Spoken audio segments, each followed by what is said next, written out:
Hello, my friends, and welcome back. Thank you for being with me again today. Today's article that I would like to discuss is the deployment of Iskander missiles by Russia in Ukraine, certain location in Ukraine. Um, I always thought that this would be maybe the best military tactic for the Russians to use airstrikes uh, using missiles, not necessarily planes, maybe planes, obviously not, but they have to be, supported by fighter jets. But nevertheless, I would have just used this for a while before I would send the forces in, the military, the troops, the infantry. But the thing is, you have probably to have very good intelligence to locate the positions that you want to strike. And probably right now they know certain location. They're already verified, and they could strike them accurately. So this article comes from the New York New Voice of Ukraine from May 22nd, 2022, and this is the title. Russia deploys Iskander to Belgorod, says General Staff.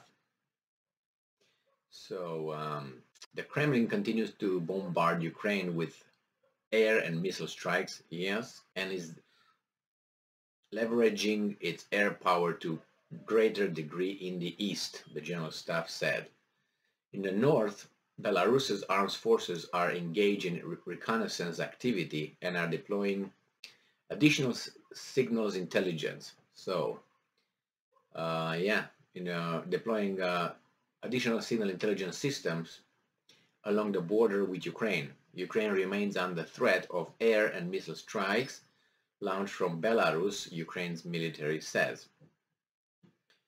Near Siversk, the enemy continues to fire at settlements and infrastructures in Sumy and Chernihiv oblasts. Certain regiments of Russia's western military district at the Baltic Sea Fleet are attempting to prevent Ukrainian forces from reaching the Russian border in Kharkiv Oblast. A Russian strike group in Donbass is getting ready to renew its advance towards Sloviansk. Moscow has deployed Iskander-M short-range ballistic missile launchers to Belgorod region and is expanding its supply of maintenance infrastructure there. So I thought that the Russians are pushed back. I thought that they are behind schedule. I thought that the Russians are losing. I thought the Russians are frustrated. Probably all these things are valid to a certain extent, but not to the full extent of the story. Near Donetsk, Russian forces are attempting to break through and would allow them to reach the boundary of Luhansk Oblast. Civilian infrastructure has been targeted by Russian airstrikes. Well, that's unfortunately infrastructure, but what do you consider infrastructure? Bridges, or schools or roads, or what would you do? It always brings me to 1999 illegal bombardment of Yugoslavia, because you can always use that argument against the guys who now cry wolf here. Not Ukraine, obviously, but the ones who are the handlers, and you know who those are, and how they morally superior pretend to be now when they look 25 years ago or 24, 23 years ago, and you find what you find along this time span. Where they hit what? They hit Saddam Hussein's palaces. What is that? What is that? There are human beings living, there are civilians living over there. And they were bragging on the TV about that. So yeah, these things don't actually, look good. I'm not saying in civilian infrastructure. The enemy did not attempt to advance near Liman, but instead shelled Ozerna, Zakite, Dibrova, and Serebryanka. Well, what we have here is It says here that in total 9 Russian advances around Donbass were repulsed in the last 24 hours. The enemy lost 5 tanks, 4 artillery units, 10 armored vehicles, and Orlan 10 reconnaissance UAV.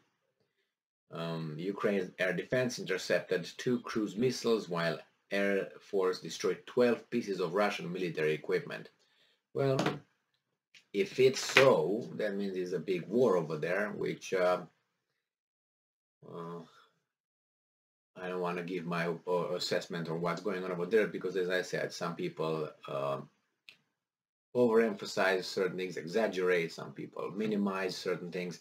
But nevertheless, I would have used rockets all along.